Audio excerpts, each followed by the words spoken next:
Happening now, winter weather is headed back to our region. We take a look at how that will impact local St. Patrick's Day events.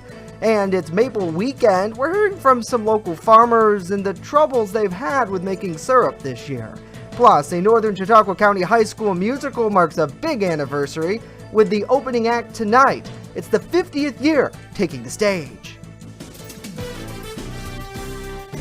Live and on demand, this is WNY News Now. And thank you for joining us for WNY News Now. I'm Justin Gould. Those stories and more are coming up. But first, we start with First Defense weather. Even though the official start to the calendar spring is just a few days away, winter is holding on tight with another round of snow coming back this weekend. Chief Weather Forecaster Andrew Stevenson joins us with the latest on what we can expect. And it sounds like, Andrew, it could have an impact on St. Patty's Day festivities. It may have been a quiet winter weather season, but Mother Nature is going to go out with a bang with her winter weather. The National Weather Service has issued a winter storm watch that will go into effect tomorrow afternoon and go until Sunday afternoon for Chautauqua, Cattaraugus, Southern Erie, and Wyoming counties, and we're looking at 4 to 8 inches in the most persistent snow bands. There might be a winter weather advisory that's going to be issued for Erie County, Pennsylvania over the next few hours. Here's a look at the weather impacts. Now, we're not looking at a crippling snow event here, but there will be some snowfall. There will be some gusty winds at times with 30 to 40 miles per hour gusts, and travel may be a little bit difficult, especially heading into tomorrow night and tomorrow afternoon into tomorrow night, especially where you get into those lake effect snow bands, where you get the snow and you get the winds, and it could make for some whiteout conditions at times. So if you're doing any traveling tomorrow night into early Sunday across those areas that do see the snow bands, you might have to take it slow. Right now in First Defense Doppler radar getting into the holiday spirit. Rain showers have been moving across the region, started overnight, continue to move across the region as of now. Those rain showers will begin to taper off heading into the afternoon as a cold front crosses the region. So the rest of the afternoon out there, mainly cloudy skies with those rain showers. It will be breezy at times with a south wind of 15 to 20 miles per hour, gust 30 to 35 miles per hour, maybe some gusts up to 40 near the lakeshore. Highs for today will be in the mid to upper 40s, close to 50, and then that cold front moves through later this afternoon and temperatures drop like a rock for the weekend. I'll have the full details coming up in just a few minutes. Yeah, an important forecast to stay up to date on, Andrew. Thank you. And with that, you can get the latest forecast for free anytime, anywhere. Just download the WNY News Now mobile app. Investigators are working to determine what sparked a residential fire in Fredonia. At around 11 o'clock last night, multiple 911 calls flooded Chautauqua County's dispatch, reporting a fully engulfed structure fire on Woodcrest Drive. The Fredonia Fire Department, along with mutual aid, were able to prevent the aggressive fire from spreading further when they got to the scene. Now, as of this morning, the cause remains under investigation by the Chautauqua County Fire Investigation Team. And a Jamestown resident has pled guilty to federal drug distribution charges in connection with a fatal overdose death in 2020. The U.S. Attorney's Office in Buffalo says Ryan Bloom faces a maximum penalty of 20 years behind bars and a $1 million fine as a result. In April of 2020, a victim identified as DR fatally overdosed after taking drugs sold by Bloom and his then-girlfriend, Rochelle Allison. Prosecutors said both Bloom and Allison sold heroin, fentanyl, and methamphetamine. Specifically, the duo networked on Facebook to peddle their drugs to people out of their Fairview Avenue residence in Jamestown. The two were arrested in February of 2021 after an undercover purchased drugs from them. Allison was previously convicted and is awaiting sentencing herself. Sentencing for Bloom will take place on July 14th. Well, a celebration of agriculture kicks off this weekend across New York State. Known as Maple Weekend, several hundred farms here in the Empire State, they're opening their doors to the public to show off what it takes to create one of the most popular breakfast staples, maple syrup. In Lakewood, father and son-owned Big Tree Maple is taking part. Last year, across New York, over 840,000 gallons of syrup was produced. Due to the unusual weather this season, maple farmer David Muncie tells us his production got off to an early start. Some other producers locally actually made some syrup in the month of January. Our first production was very early in February. we made a lot of maple syrup in the month of February, which is kind of unusual. And then March came and it's like brakes on, nothing happening, you know, all this snow and cold. So we're just getting through that, and we're looking forward to the upcoming week here to finish the season off strong. Now, New York is home to the largest population of tappable maple trees nationwide, with thousands of sugar makers. A full list of the local producers which will be taking part in Maple Weekend is posted online at mapleweekend.nysmaple.com. We'll have a link to that on our website a little bit later on today. Well, St. Patrick's Day is here, and because it falls on a Friday this year, it kicks off a 3-day celebration. But all of that partying doesn't come without some risk, so experts say to be careful, especially after a recent string of drug overdose deaths. Drink sensibly and avoid illegal drugs entirely. But if preventing problems was as simple as saying don't drink too much, don't do drugs, and don't be foolish, life would be easier, right? So both police and substance abuse experts say caution and awareness is key. State police say their best advice here is to simply avoid illegal drugs entirely, but they recognize that not everyone is likely to heed that. So troopers say if you'll be celebrating this weekend, make a plan and be prepared. Once you add alcohol into any situation, it impairs the judgment that is what you can make. Whether it's operating a vehicle, making decisions, it just slows your decision down, and you might make a decision that you might regret later. Now, troopers say a night of drinking sets off a string of bad decisions that could be deadly and kill people or forever impact their lives, especially if you get behind the wheel of a vehicle. Well, an over 20-year Jamestown tradition of turning the Chattacoin River green, it's coming back this year. However, more is planned to happen than in years past, kind of increasing the fun. Our Bronson Rasmus just joins us live in studio today, dressed up in green, of course, for the holiday, Bronson, to tell us more about what's on tap and what impacts maybe the weather could possibly have, too. That's right, Justin. This year, the city of Jamestown has partnered with Collaborative Children's Solutions in this year's Turning the River Green event to bring more attention to the Pearl City. Chautauqua Institution, Therapy Dogs United, Peppy Dental, all kinds of people down here with games and activities for the kids. At 11, obviously Jamestown's Lucky Leprechaun will be here to do his thing, turn his river green, do his magic. Also at 11, we have a scavenger hunt that'll take place in downtown Jamestown. And you can pick up an entry form right here. There's 10 businesses throughout the city that are in from 11 to 2. In addition, Explosion Cheer will be holding a cheer exhibition and craft show at the Northwest Arena. We're changing the arena over to a professional cheer show in the hopes that people become interested in cheerleading. It's another thing for children to be involved in. While we have a winter storm incoming, Parks Director Dan Stone tells us the area will be ready no matter what kind of weather hits. We went through yesterday, the Parks Department, and the guys plowed the path and salted it all off, got it nice and clear, ready to go. Mother Nature was not going to stop us on this one. When asked how he thought the winter weather would impact the turnout, organizer Patrick Speraldo was not worried. It's a free event for 2 hours if you're here max downtown. No, it shouldn't. There'll be Elegant Edibles are here doing hot chocolate. There'll be stuff like that. No, I don't foresee. Another worry is the dye used to turn the river green. Stone tells us the tracing dye used is a safe, non-toxic, biodegradable substance used all the time within the city's water system. It's the magic of the leprechaun, right?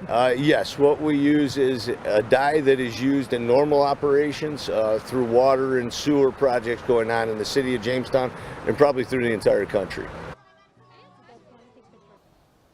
Now the Chattacoin River will be turned green when the Jamestown Lucky Leprechaun dips his shillelagh, or for those that don't know, it's his wooden stick or cane, into the water at 11 a.m. Saturday. And Justin, with all this extra stuff happening this year, it's so great to see. And really, for those that are just viewing our broadcast only, you won't hear this anywhere else, this scavenger hunt, they're getting downtown businesses to help. So if you take a look at places like Dots or Crown Royal, you didn't hear that from us though, you might want to take a look there. Yeah. I know the folks over at Dots and at the Crown Roasting Company too, who are great local business owners, and being able to connect and celebrate, right, the community, I think is cool. Because in years past, it's been nothing on organizers, but you kind of go to the river and they turn the river green and your 5-year-old's really happy, but what do you do afterwards? So to have something to connect to it and then have that dance show too, cheer and dance show later on, it's definitely a lot of fun.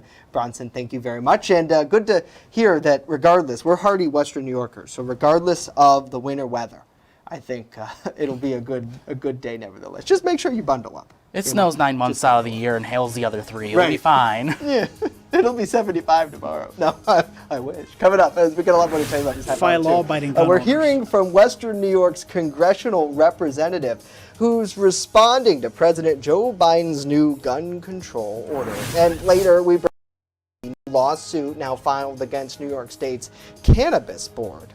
Stay with us. WNY News Now. We'll be right back.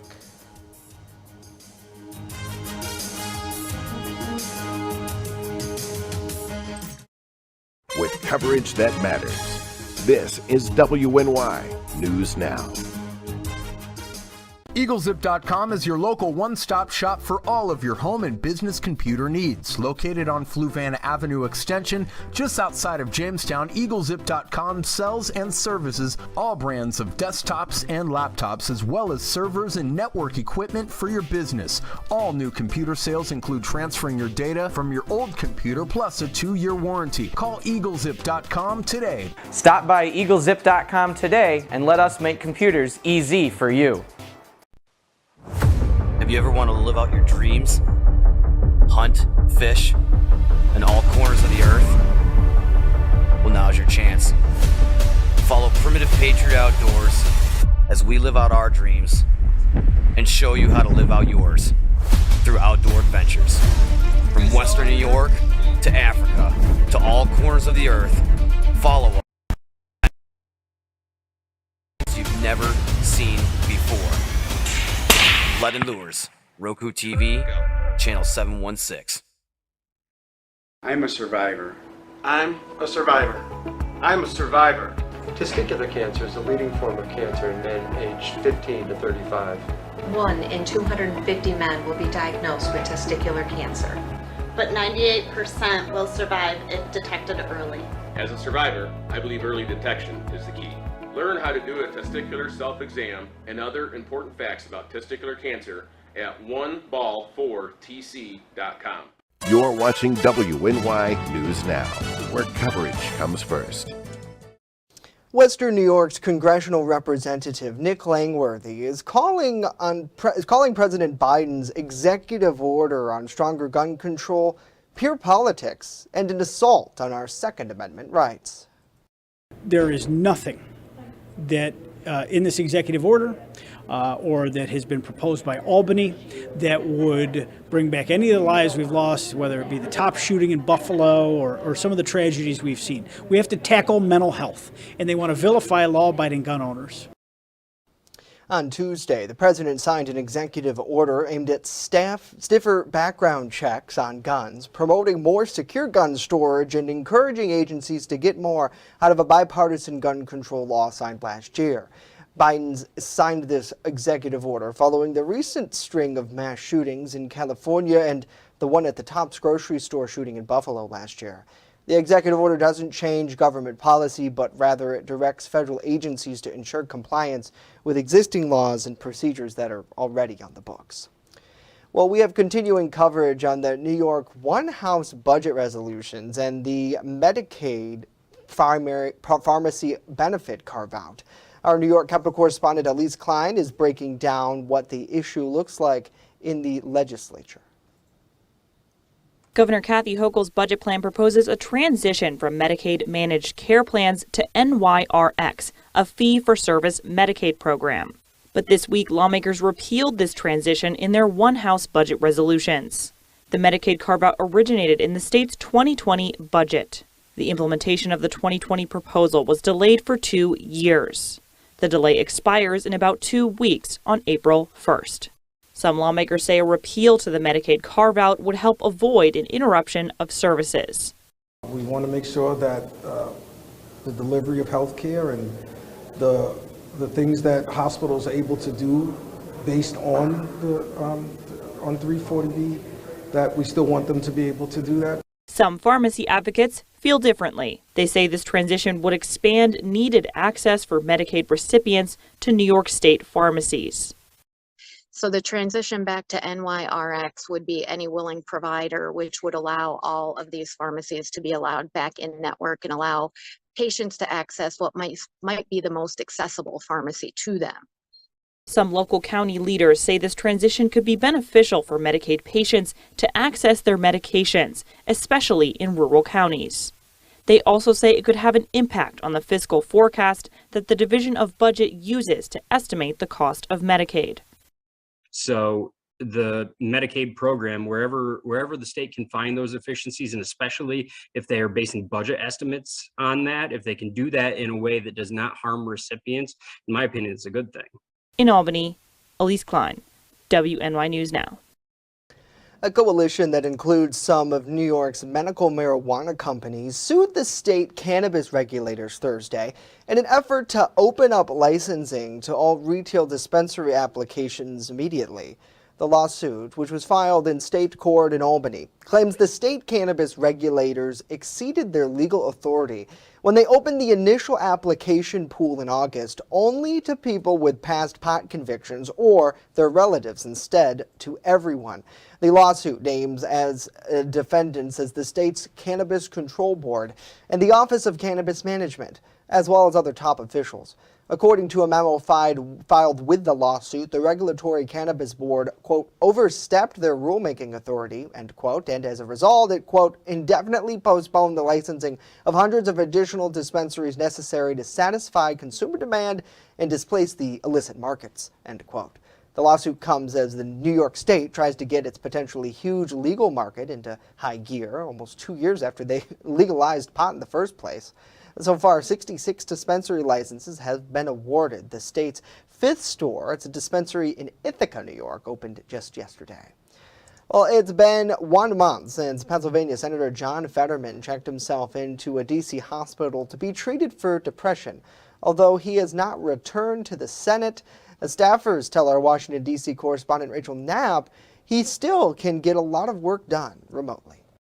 Freshman Senator John Fetterman's chief of staff shared these photos of the two meeting 10 days ago while the senator receives treatment for depression in a D.C. hospital. The tweet says in part, quote, productive morning with Senator Fetterman at Walter Reed discussing the rail safety legislation, Farm Bill, and other Senate business, end quote. The tweet adds that he is on the road to recovery and he's, quote, laser focused on PA and will be back soon, end quote. Even though Fetterman isn't physically here at the Capitol, Senate staffers tell me that U.S. senators can still do a lot while they're away. The staffers say senators can introduce legislation, have constituent service operations running without disruption. A different staffer tells me Fetterman is being briefed every day by staff who visit him at the hospital. For example, during his time away from the Senate, Fetterman has introduced legislation, sent letters to cabinet secretaries, opened new office locations across the state, even launched a new portal for appropriations requests. But the one thing he can't do remotely is vote. Getting that majority is extremely important. Todd Belt, the George Washington University Director of Political Management, explains the Senate doesn't have proxy voting. And while it's not uncommon for senators to be gone for some time due to illness, surgeries, or other things, Belt says the president has had trouble with his controversial appointments in terms of getting to the 51 vote threshold. Belt says one senator can make all the difference on votes. There are going to be some must-pass bills, the budget bills, and of course, the debt ceiling, and you're going to want to have everybody on board to do that. At the Capitol, Rachel Knapp reporting. A person close to the senator confirmed that Fetterman is making progress in his recovery and could leave the hospital within the next few weeks. Well, it's been over 40 days since the Norfolk Southern train transporting hazardous materials derailed in East Palestine, Ohio, less than a mile away from the Pennsylvania border. However, concerns over the environmental and health impacts, they still linger. The Pennsylvania House lawmakers filed a hearing this week in Beaver County to hear from residents in the Department of Environmental Protection. Now, moving forward, House lawmakers have a few top priorities they want to address. First, they want to make sure that the administration continues to test the air, water, soil, and ensure that the conservation continues. They say this is a long-term issue. Second, they say that Norfolk Southern needs to stay engaged and provide relief for the affected residents. And lastly, they're looking at legislation to promote rail safety and transparency in order to prevent a similar disaster in the future. I do think something that we absolutely have to look at very closely is the transparency.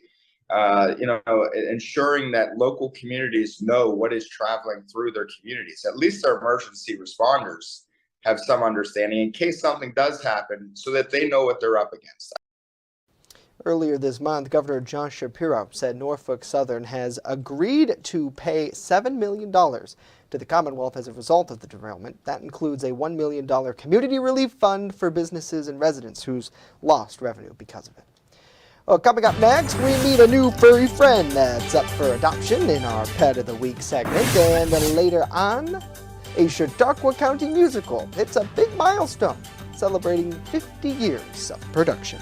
But first, Andrew joins us once again with cast and how much snow we could see this weekend. With coverage, you're watching WNY News Now, where coverage comes first. On this episode of Lead and Lures, pro staffer and lethal lady Caitlin Armstrong takes out her big Ohio buck. Months of hard work, dedication, and scouting have led her to this moment. You're not going to want to miss this episode of Lead and Lures on Channel 716 Roku TV.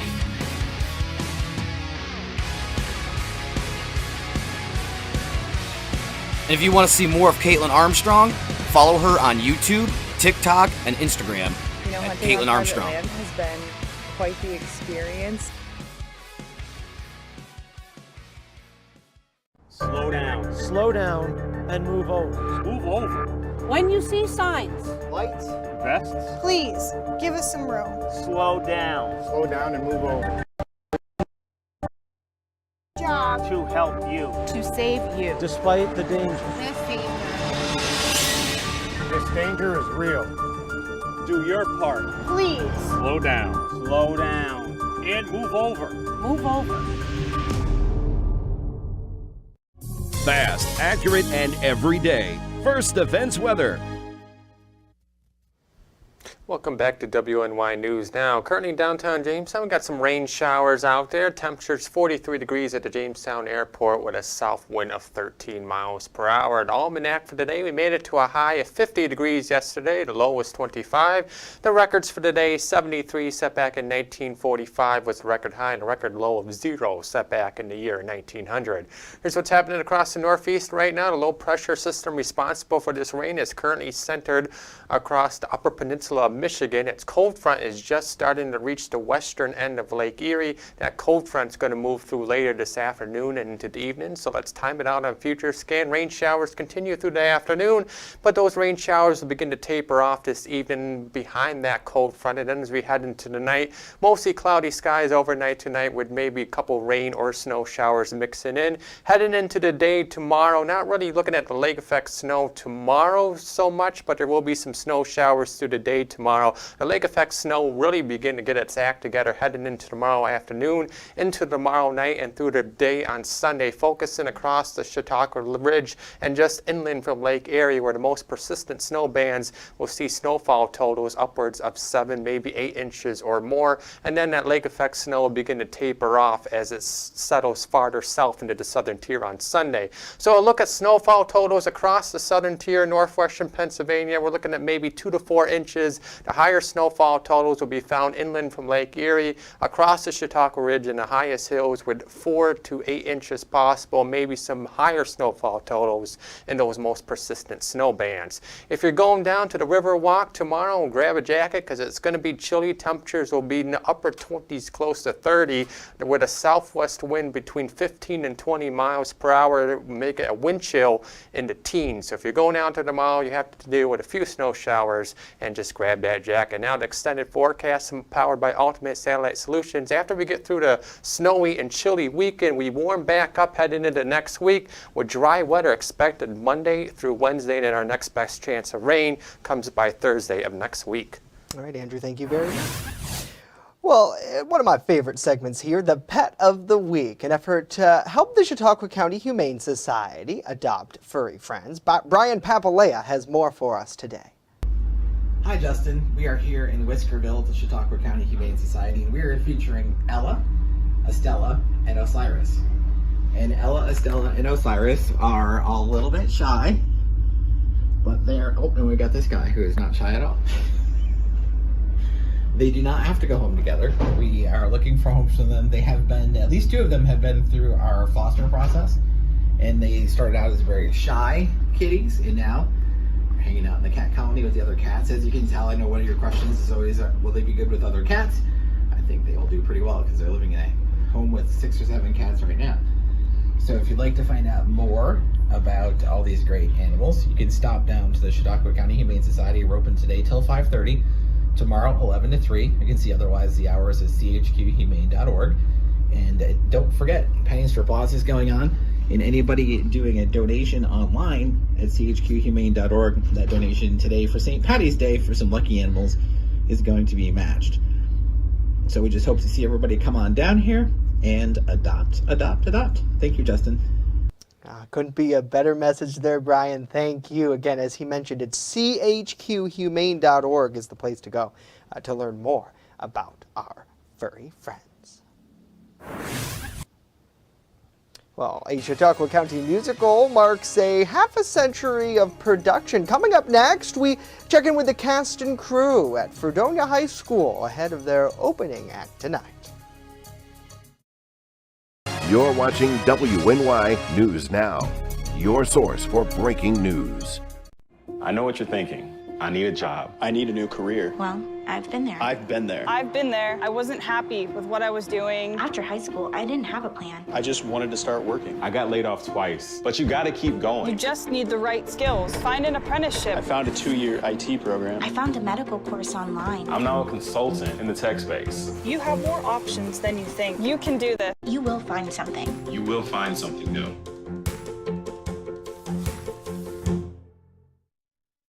WNY News Now is covering stories that matter to you. This year's theme, Fire Won't Wait, Plan Your Escape, focuses on the importance of knowing your way out of a home or business in the event that a fire were to break out. The Hello Summer Festival in downtown Jamestown, and as you mentioned, the whole goal of this is to connect Jamestown's kids with things to do over the summer. WNY News Now, where coverage comes first. The Fredonia High School is debuting their annual musical this weekend, and doing so, reaching a major milestone, as our Jackson Hickey reports. If the worst should happen, it serves me right. Tonight's the night. The stage is set for Fredonia High School's production of Crazy for You, marking 50 years of Fredonia musicals since beginning in 1973. This spring's performance involves a significant portion of the high school population in all different aspects of the production. It really takes a village to put on these shows. I think between our students involved, our adult volunteers, our adult staff members, I mean, it involves literally hundreds of people to put this show on, and we can't, every single part matters. There's not one thing that's not important to the overall success of the production. Crazy for You follows a banker from New York City as he journeys his way through a comedy-filled romance, accompanied by a soundtrack from George and Ira Gershwin. The production doesn't just bring students in to perform, though. Dozens of high schoolers opt to work on one of the many backstage crews, remaining unseen by the audience, yet vital to the show as a whole. All through middle school, I was in cast, but my 9th grade year, I decided to do crew. So for stage crew, I help paint sets, build sets, and for flying, I fly in and out sets onto stage. For a lot of the members of the production, yearly musicals have become a way of showing the community what they're able to accomplish when they work as a team. Students work tirelessly to produce something they can be proud of, and as a bonus, they're able to entertain and amuse the public. So just how do these young adults, who are already worrying about grades and colleges, manage to memorize such a complex show? I've had to go to every single rehearsal. Some of the rehearsals have been back to back with other people. We'll rehearse a scene and then another person will come and I'll rehearse with them. So it has been a lot of work, but it all pays off in the end. Jackson Hickey, WNY News Now. Wow, what a great job, kids. For more on tickets, head to Jackson's story at WNYNewsNow.com. That's it for us today. I'll leave you with this live look over Lakeside Park in Mayville. Have a great weekend.